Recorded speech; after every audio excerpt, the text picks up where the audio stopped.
Hi everybody. Today's revision is going to be headed by me, Liam Strong, and also Ephriam, Driz. The article which we're going to be studying is from the Journal of Accountancy, titled Spreadsheets with Something Extra, and it was originally written by Loise, Mahoney and Judith Welch. So as I open this, let's think of some ways that we might use this. Now what we're going to be making are some text boxes and also some input boxes. Boxes which are going to appear when we click on one of these sheets down here. Now times when you might be able to use this function is when you're opening a spreadsheet for the first time in many months and you may have forgotten how to use it, or perhaps when somebody else is opening your spreadsheet for the first time and you might want to tell them or leave messages behind for them that tell them what to do. So in order to bring up this box, or these text boxes, message boxes, we're going to actually need to do some typing in Visual Basic. What we're going to do is we're going to make sure that we have the sheet which we want the text box to arrive on. We're going to double click.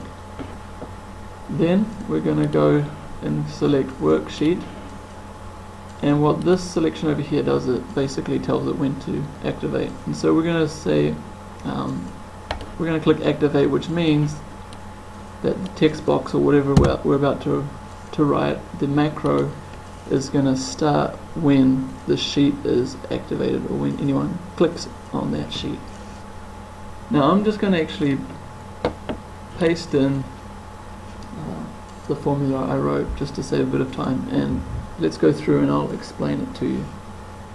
Okay, first of all, message box is the key formula. Okay, message box and whatever is followed in the speech quotation marks is what's going to appear in our box.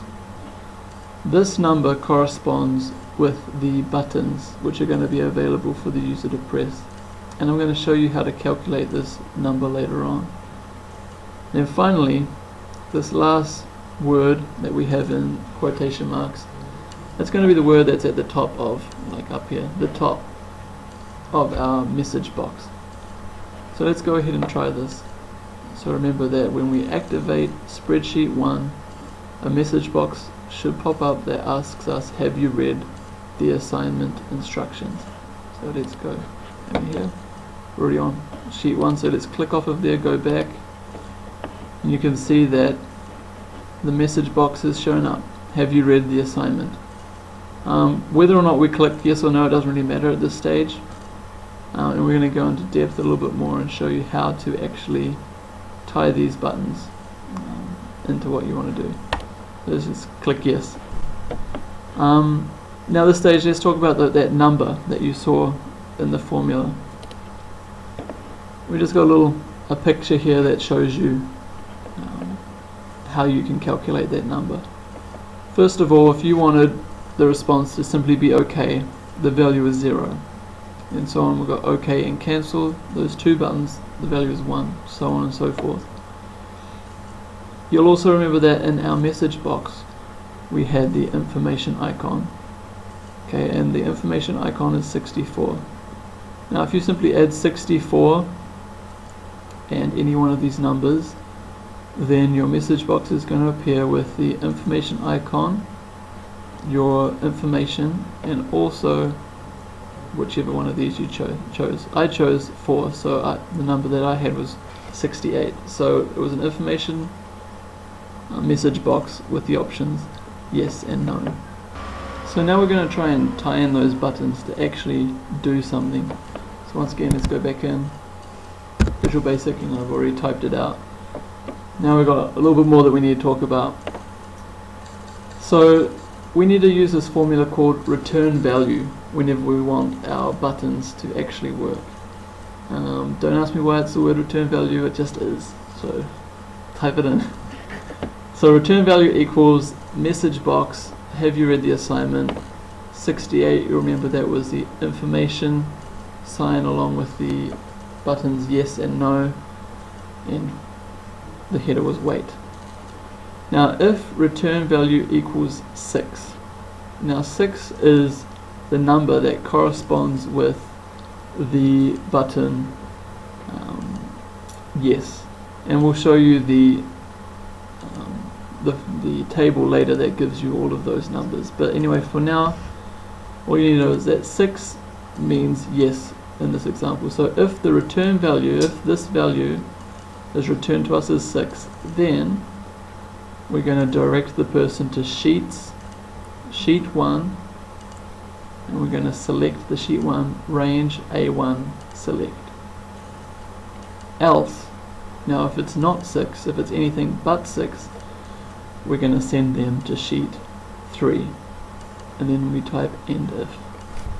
Okay, now let's see how that goes. So we click into sheet 1 again.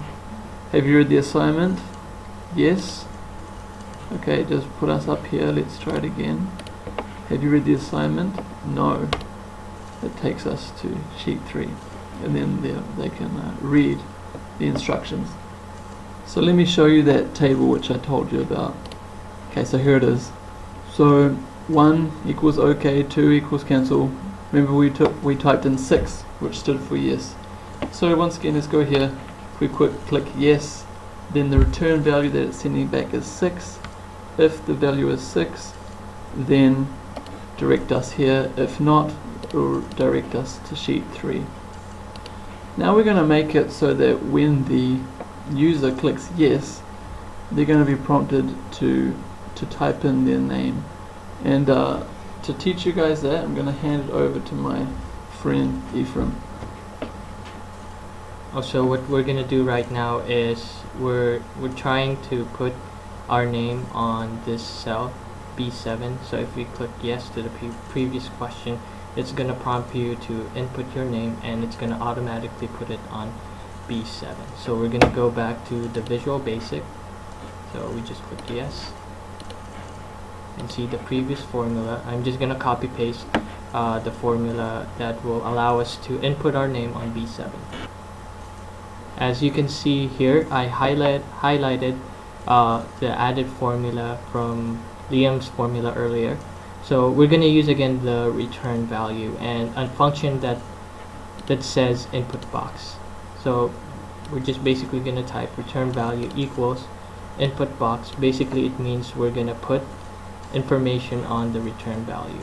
So we'll just type input box, and then it's going to prompt a message that says please input your name, and it's going to have the title name. And the next formula is we're going to put the return value into the cell itself.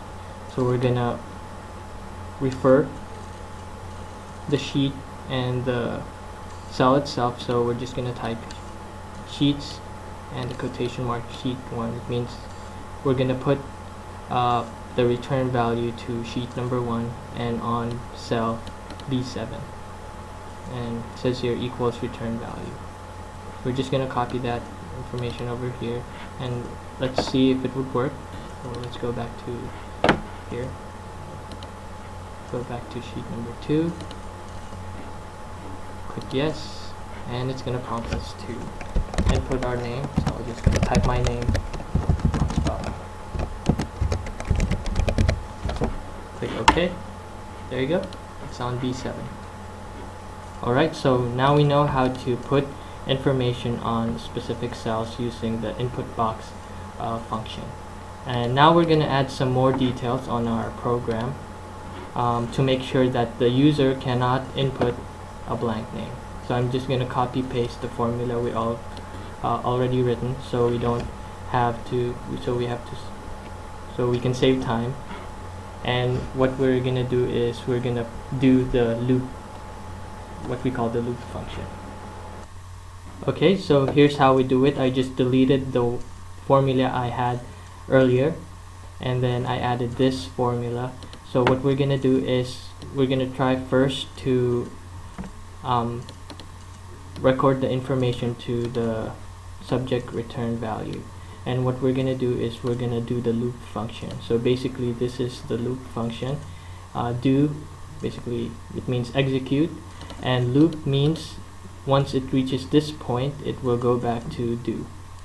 So what we're trying to do is, if the return value is blank, it will re-prompt us to enter the name, a proper value on the cell, and if it doesn't, it will go back to loop here, and then it will redo. So it will keep asking for the proper value before we can exit out of the function. So once we enter in the proper value, it will go to else. So if the return value is other than nothing, it will record the value to sheet number 1, cell B7, and after that it will go to this function, exit to. So basically it will escape the loop function. It will skip this, so we can go out so it doesn't have to prompt us every time. Hope that makes sense. So we're just gonna try to test this formula. We're just gonna go back, and then we'll activate sheet number 1. So we'll say yes. So let's try if we put nothing. So we'll just click OK. So basically it will prompt us again, so it won't let us go if we don't have a value. So I'm forced to put my name in. There you go. I have my name on this B7, and basically that's how you do the loop function, to make sure that we have the correct value on our spreadsheet.